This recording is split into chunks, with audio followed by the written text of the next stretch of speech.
복받는 채널 뉴스타 부동산 오하로 목사입니다. 나보다 복 있는 사람이 있으면 나와 봐. 이 말은 나의 아내 미희가 자주 하는 말이다. 지금 우리는 남가주 실비치 레저월드에 살고 있다. 은퇴한 사람들이 모여서 사는 곳이다. 시원한 바닷바람이 항상 불어오고 1.5마일만 가면 끝없이 펼쳐지는 바닷가, 아주 고운 모래사장을 맨발로 걸을 수 있다. 이곳은 조그만 연립주택이지만 전부 단초로 되어 있고 노인들에게 편리한 모든 시설이 갖추어져 있다. 가격도 아주 저렴하여 지금까지 살던 집을 정리하고 이것에 오게 되면 남은 돈으로 세계 여행을 다닐 수 있는 여유도 생긴다. 노인들에게 편리한 모든 시설이 갖추어져 있다. 당구장, 탁구장, 골프장, 수영장, 피트니스, 라켓볼 등 운동시설은 물론이고 노래교실, 성악교실, 기타교실, 피아노교실, 미술교실, 컴퓨터교실, 바둑교실 등 취미활동을 할 수 있는 클럽이 200여 개나 된다. 교통도 아주 편리하다. 한국 사람들이 많이 모여 사는 가든그로브, 세리토스까지는 15분 거리고 플러턴 얼바인까지는 20분 거리고 LA 다운타운까지는 30여 분이면 갈 수 있다. 또한 LA 국제공항도 20분이면 갈 수 있다. 우리 동네에서 운영하는 무료 셔틀버스는 항상 근처 쇼핑몰까지 운행되고 있어 자동차 없이도 사는데 지장이 없다. 또한 미니팜, 한국말로 하면 텃밭인데 텃밭도 있어서 소일거리로 아주 좋다. 호박, 오이, 상추, 배추, 열무, 건대 등을 심어서 매일 싱싱한 채소를 먹을 수 있다. 나의 아내 미희는 이곳에서 농사 짓는 것을 너무나 즐겨한다. 조그만 노력을 하여 씨 뿌리고 관리하면 틀림없이 주렁주렁 달리는 고추, 오이, 호박, 싱싱하게 자라는 배추, 상추, 건대, 부추, 미나리 등을 이웃 친구들과 나누어 주면서 즐거워하는 것이다. 더운 여름철에도 항상 바닷바람이 시원하게 불어오기 때문에 에어컨을 틀어본 적도 없다. 물론 겨울도 춥지 않다. 오히려 시원할 정도의 기후이다. 여름철 평균 기온은 85도, 섭씨로는 30도 정도, 겨울철 평균 기온은 70도, 섭씨 20도이다. 습기도 없기 때문에 너무나 기분 좋은 기온이다. 특히 시카고나 동부 뉴욕에서 이곳으로 오신 분들은 기온 때문에 이곳에 오게 되었다고 한다.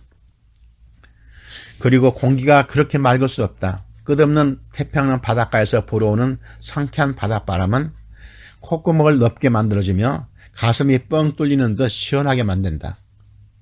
그래서 도시에 살던 사람들보다 이곳 사람들의 평균 수명이 10년은 더 산다는 말까지 있다. 물론 그렇지는 않겠지만 우리가 이곳에 이사 오기 전까지는 나의 아내 미희는 열심히 일을 하였다. 내가 목사가 되어 선교지를 다니며 일정한 수입이 없었기 때문에 미희가 일을 하지 않을 수 없었다. 하나님의 은혜로 연방정부 공무원인 우체국에서 일을 하다가 은퇴한 후에도 세탁소 등에서 일을 하면서 생활비를 충당했다. 그런데 이곳으로 이사한 후에는 모든 것을 그만두었다. 일을 하던 사람이 일을 그만두면 할 일이 없어서 오히려 안 좋다는 사람들도 있는데 아니다. 오히려 이곳에서 친한 친구들과 만나서 수다도 떨고 운동도 하고 텃밭에 나가 일도 하면서 오히려 더 바삐 살고 있다. 생활비도 거의 들지 않는다. HOA와 전기값 외에는 나가는 돈이 거의 없기 때문에 생활비가 거의 들지 않는다. 정부에서 주는 소셜시큐리티 연금과 조그마한 콘도에서 나오는 월세, 거기다가 자녀들이 매달 용돈을 쓰라고 보내주는 돈이 우리의 수입의 원천이다. 그 돈으로 넉넉하게 살고는 있지만 만족한 것은 아니다. 미희는 모든 게 다 만족하지만 체면 유지비가 필요하단다. 자녀들에게도 손주들에게도 그리고 친구들에게도 최소한의 체면을 유지하며 살고 싶어한다. 그래서 아껴서 많은 돈은 아니지만 매달 조금씩은 저축하며 살고 있다. 필요할 때 체면 유지비로 쓰려고 한 것이다. 그리고 우리 둘 다 건강하다. 물론 미희는 15년 전에 암 수술을 받았지만 지금은 누구보다도 건강하다. 그래서 내 아내 미희는 나와 단둘이 있을 때는 간혹 세상에 나보다 행복한 사람이 있으면 나와보라고 해. 하는 소리를 하는 것이다. 우리는 초등학교 3학년 때 만났다. 시골 이웃집에서 살면서 친하게 지내게 되었고 영산포 중학교를 다니면서 사귀게 되었다. 시골길 20리를 함께 걸어 다니면서 자연스럽게 사귀게 된 것이다. 그 후 고등학교 때는 잠시 헤어졌지만 내가 은행에 취직되어 다니게 되고 군대 갔다 온 후에 우리는 결혼하여 지금까지 50년을 함께 산 것이다. 부부 일심동체라는 말은 우리들에게 하는 말일 것이다. 부엌도 없는 단칸방에서 시작한 우리 결혼생활이 지금은 지구상에서 가장 좋은 환경, 아름다운 이곳에서 살게 된 것을 생각하면 정말로 감사할 일이다. 그런데 나는 이것으로 만족하지 않는다. 여기서 그냥 만족하며 앞으로 30년을 계속 이렇게만 살 수는 없다. 무언가 지금보다 더 나아야 한다. 아무 발전이 없이 그냥 이대로 멈출 수는 없다. 그렇다면 앞으로 어떻게 할 것인가? 전능하신 내 아버지 하나님께서 나를 이렇게 그냥 놔두시지는 않을 것이다. 엘샤다이, 나의 아버지께서 나를 이렇게 겨우 살도록 허락한 것이 아니다. 분명히 나의 아버지 엘샤다이 하나님께서는 차고 넘치는 축복을 약속하셨다. 나는 아버지 하나님께 항상 감사하며 살아왔지만 한 번도 부자가 되게 해달라고 기도하지는 않았다. 마태복음 16장 19절에 보면은 하나님께서는 베드로에게 천국 열쇠를 주셨다고 말씀합니다. 이 천국 열쇠를 사용하는 것은 이 땅에서 하는 것이다. 무슨 뜻일까? 천국 열쇠는 구원받는 열쇠가 아니다.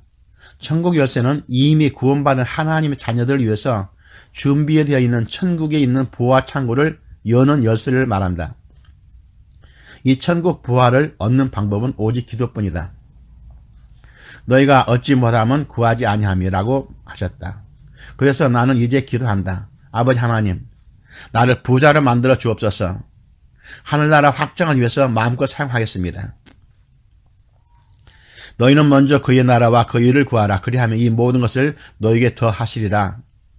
예수 믿는 하나님의 자녀들은 하늘나라가 확장되도록 해야 한다. 하나님의 뜻을 모든 사람들에게 알려야 한다. 이 일을 위해서 나를 목사로 만들어 주셨다. 이제 다 늙어가는 내가 선교지에 나갈 수는 없다. 그러나 효과적으로 선교에 동참할 수는 있다. 선교지에 다니다 보면 정말로 열심히 주님의 뜻을 전하기 위해서 애쓰시는 선교사람들이 수없이 많이 있다. 그들을 도와야 한다. 그리고 이미 예수 믿고 예배드리는 사람들이 모이기 시작하지만 예배드릴 장소가 없어서 여기저기서 모여 예배드리다가 흩어지는 경우도 있다. 미전도 지역에 교회당이 세워지면 그곳이 선교센터가 되어 주위 사람들을 전도할 수 있게 된다. 그러나 교회당이 없으면 흩어지고 만다. 무엇보다도 선교지에는 교회당을 세워줘야 한다. 이러한 일을 하기 위해서 돈이 절대로 필요하다. 그래서 나는 기도하고 있다. 나를 거부로 만들어 주옵소서. 세계 곳곳에 교회당을 세우겠습니다. 열심히 주의를 하는 선교사람들을 돕겠습니다. 내 자녀들에게도 아빠로서 믿음의 유산을 남겨주기를 원합니다. 내 친척들에게도 내 친구들에게도 믿음으로 살았더니 이렇게 부자가 되었다는 것을 보여주고 싶습니다. 차고 넘치는 부어주시는 나의 아버지 하나님, 나를 부자로 살게 하옵소서. 지금 내가 살고 있는 이곳이 정말 좋은 곳이다. 그러나 여기서 멈출 수는 없다. 나는 믿고 구한 것은 받은 줄로 믿으라고 하신 말씀을 믿는다. 그래서 계속 기도하며 생각하며 말로 선포하고 있다. 꿈을 꾸면서도 내가 그 일을 하는 것을 보고 있다. 나의 아버지 하나님은 내가 생각하는 것보다 더 넘치도록 해 주실 것이다.